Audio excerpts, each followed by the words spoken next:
Siz uchun nima qiyin bo'lgan? Birinchi marta ringga chiqayotganingiz oldindan hayajonli yengishmi yoki hozir birinchi turnirda oldidagi hayajonli yengishmi?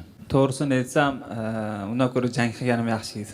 Turnir o'tkazish juda qiyin. Ko'pchilik o'ylaydi, oson pul bo'lsa bo'ldi qilib tashlaydi deydi, lekin buni tartib, intizomi, tizimi deyiladi.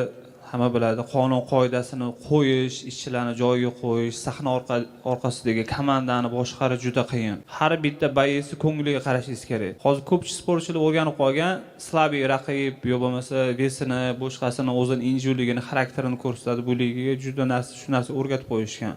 Lekin UFC'da unaqa narsa yo'q. Raqib beradi, oladi. Vez o'sha normativ ko'rsatishingiz kerak. Ko'rsatmadingiz, Assalomu alaykum, xayr bo'ladi. Bu intizomlarni qilish juda qiyin. Mana oxirgi bir haftadan beri praktik komanda bilan uxlamayapmiz. Ertalab 6 gacha o'tirib, ishlab, kim nima ish qiladi, bo'sh qiladi. Mana u sportchilarni o'zi ko'rib, даже sportchilarni правильный питаниyasigagacha harakat qildik, shunaqa UFC'dagi bo'lishiga. Ertaga bolalar nima, qancha kaloriya ovqat yeyapti. Ertaga shu yegan ovqatini vesini ziganat qila oladi, qila olmaydi, shuni yo'nalishlargacha e'tibor berdik. Xudo xolasa, yo'lga tushib olgandan keyin oson bo'ladi deb o'ylayman.